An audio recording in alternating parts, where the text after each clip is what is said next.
Hello, everyone, and welcome back to Actify's college series, where we sit down with leaders in higher education to bring you real and meaningful insight into the pathways that you might be interested in. And we're your hosts, Ellie, Varnica, and HC, and we're so excited to feature Indiana University's McKinney School of Law today. And we're honored to be joined by Assistant Dean Tim Luczak, who oversees admissions and brings valuable insights into what it truly takes to get into law school and succeed in the legal field. So, thank you so much for joining us today. Can you please give us an introduction of who you are and what your role at IU is? Yeah, I'd be happy to. And thank you so much for hosting me and happy to talk to you all and provide some information. But again, my name is Tim Luczak, and I'm the Assistant Dean of Enrollment Management at Indiana University Robert H. McKinney School of Law, which is located in Indianapolis, Indiana. And so my role is I oversee the admissions of the law school. And so that's going to be, working with students as they are navigating the application process. And then I do play a role in the evaluation of the applications as well. So definitely helping students strengthen their applications so that they can be successful in this process so that they can get to law school. Because ultimately, that's my goal. I want students to get to law school if that is their passion and a thing they want to pursue. And so that's a little bit about what my role is. For sure. Thank you for that response. Following up on that, what qualities do you think that IU McKinney Law look for in applicants when they're applying to law school? Yeah, no, and that's a very important question.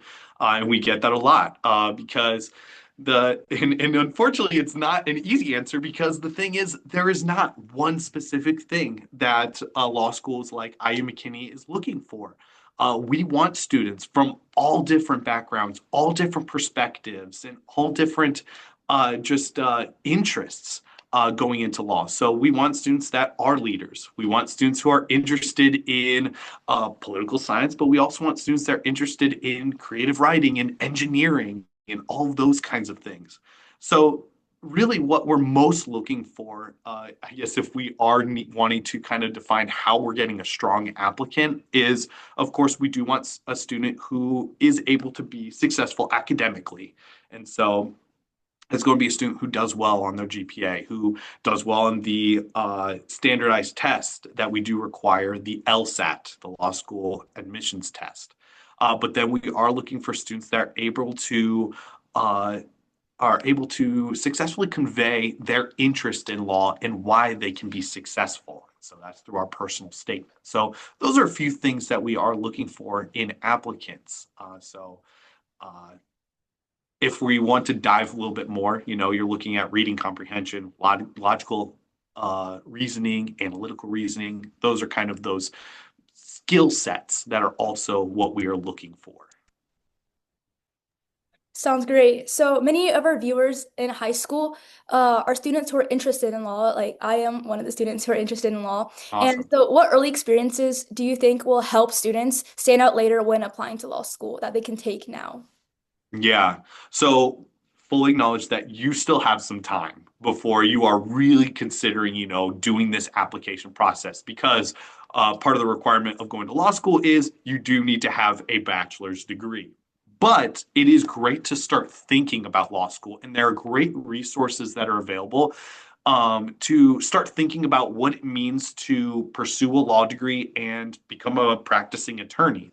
And so that is what I would encourage students at your stage, students that are in high school to start doing, and that is learn more about the field. And so one resource I always recommend first is going to the website lsac.org. And that stands for the Law School Admissions Council. They have a lot of different resources for students of all ages that are either just starting the application process or in high school, not even close to the application process yet, but are curious about this profession because they do have resources to learn more about what can I do with a law degree? Because it isn't just simply, I'm going to become an attorney. You can do a lot with a law degree. Um, and other things that you can start thinking about is, adding things to your resume. Now, you're not going to want to put, high school stuff on your law school application, but it is going to be important for when you're applying to college. But there's some things like maybe you're able to shadow someone who works in a firm, a law firm, or in a court.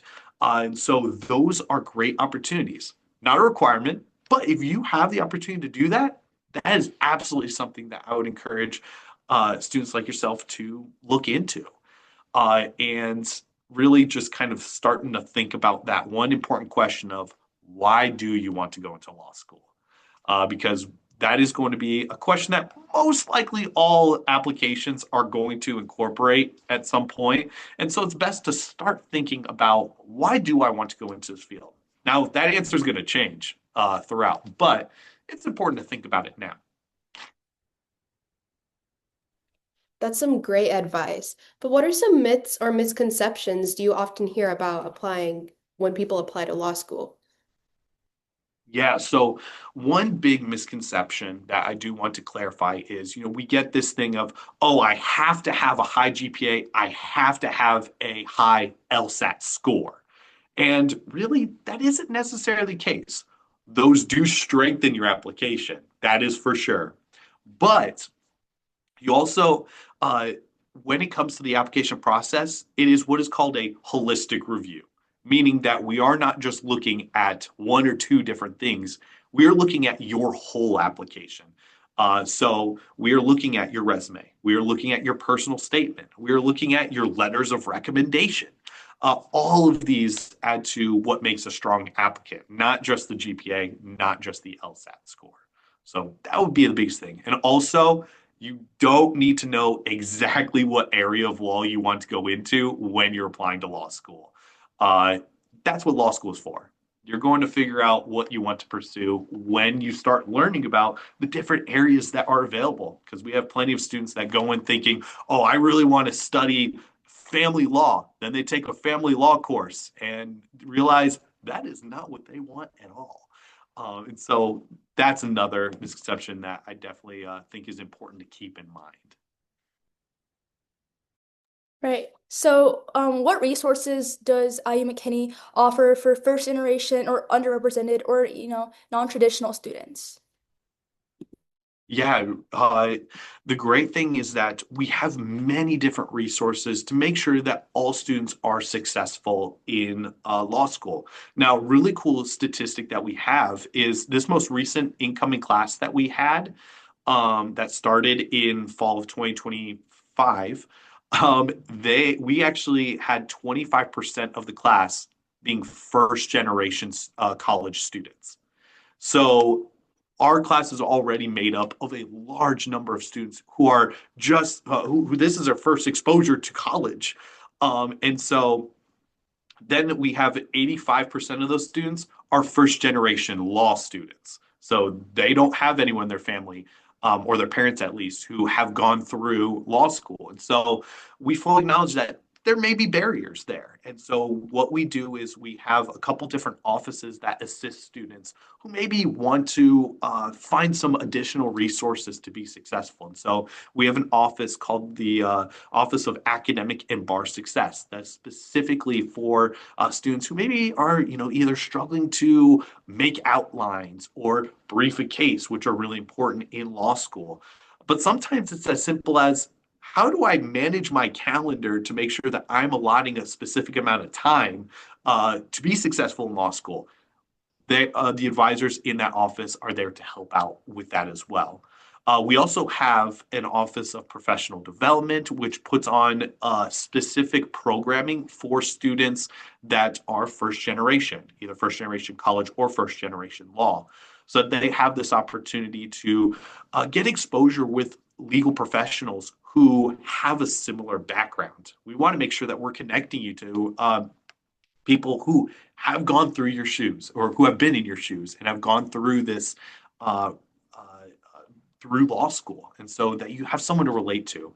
And one thing that I also think is really important is that our students is a very collaborative environment here. And so we have student organizations that are actually specifically for these different affinity groups, these different backgrounds. So, like, we have a student group that's specifically for first generation students. We have a student group that's, we have the Hispanic Law Society. We have the Black Law Student Association. So we have like all of these different, and the Asian Law Association. So all of these different affinity groups as well to make sure that you can find your community and have that success because you're going through it with others that maybe have those similar backgrounds.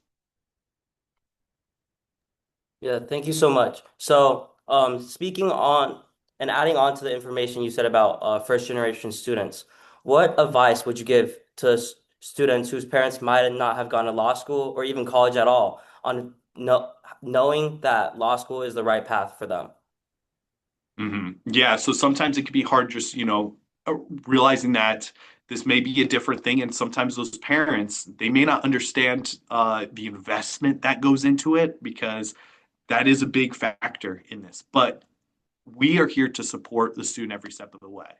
So, admit all, most law school admissions offices, they're going to be very similar in the sense that we want you to reach out. We want to be a resource for you in helping you every step of the way of the application process. And so that is something that I would say is that students just need to be willing to reach out and ask for support because we're here to be a resource in that way. And so even if it, having uh, needing help talking to the parents, we're there to help if you are struggling in kind of helping them understand the goal here as well. So that's something to keep in mind as well. I think it's great that IU tries really hard to uplift their students. But what opportunities does IU McKinney specifically that makes them very unique and different from other colleges offer for students interested in policy, international law, or public interest careers? Yeah, absolutely. So, the very funny thing is that Indiana University actually has two law schools. So we have the IU Mauer located in Bloomington, and then we are going to be IU McKinney in Indianapolis. And so this question kind of ties along with this question that we get all the time: is how are we different?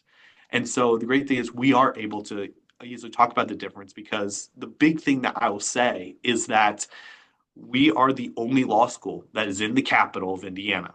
And so for students that are thinking about, they want to practice in Indiana, this is going to be a great place to consider because one, over half the attorneys that practice law in the state of Indiana, they graduated from McKinney. So a huge alumni network that's right there. But also being the only law school that's in the capital, that's going to create a lot more opportunities for students to get more of that hands-on learning experience. And we find that students get so much more value in their education when they're able to actually apply the skills that they're learning in the classroom. And so our curriculum requires externships. And an externship is basically an internship that you're earning credit for. So you're able to apply these skills that you're learning. And so that is one thing that really makes our law school stand out in the sense that students have these opportunities. And with it being in the capital city, you're absolutely going to get those public policy, um, government. So those are going to be things. And then international, you're going to have these opportunities as well, where we have classes that go along with international law, as well as student-run journals that are specifically for international comparative law. So the great thing about being capital city, there's going to be a lot of different opportunities to try out many different things. So whatever area of interest students are interested in going into, you're able to try those. Okay, yeah. So that concludes our questions, but we want to thank you so much for taking time out of your day and joining us and supporting our nonprofit and our movement to uplift young women and minorities who are interested in policy and law. So yeah, we want to thank you for your time. Well, I But appreciate it. Yeah. yeah, I had like a quick like personal question like I wanted to ask you about like law school that I was curious about because I'm Yeah, interested of in the course. field. Like, I mean, obviously like I'm still in high school, but I'm really interested in going to like big law, specifically Yeah. like I want to go into like maybe like like a big city like New York City and work in there. So I was wondering like um just like on a per like does like IU like is because you said majority of people in IU, like IU Law School, they stay in Indiana, but like is there still opportunity to go out into like those big cities, or does that require like going to school in big cities or like going to like big Ivy League schools? Yeah, that's a good question. So, what I will say to that is you are correct in what I said is that yeah, there are a large number of students decide to stay in Indiana, but we have seen a growth in of students who are deciding to also go to other states because there's you're familiar with the bar exam. The bar is that test you have to take in order to become that practicing attorney. So there's this thing called the uniform bar exam, which is now going to be called the next gen bar. Basically, what that means is you take the next gen bar in Indiana, you can practice in any other state that also accepts the next gen bar. And Illinois, so Chicago, New York City, New York is are part of this bar exam as well. So that means that you can practice in those other states. And for students that are interested in big law, I mean, just to kind of name off something, recently a student graduated from here. She had a internship at Barnes and Thornburg, which is a pretty big law firm here in Indianapolis. Thing is, though, they also have an office in Chicago. So she had an internship here, graduated, went to Chicago, and got a job at that office. So you're able to make those connections, and we're here to help you make those connections because we actually do have an several alumni that practice in New York City. So what we do is we're going to connect you with our alumni first, who will then be able to help you connect with other professionals in the field because networking is such an important thing when it comes to this field. Okay, yeah, that's like all the questions we have, but we want to just once again thank you so much for joining us today, and we hope you Yeah. have a great rest of your day. Yeah. Well, thank you so much for the time, and I hope you all enjoy the rest of your day as well. Yeah, you too. Thank you so much. Bye. Absolutely. Bye.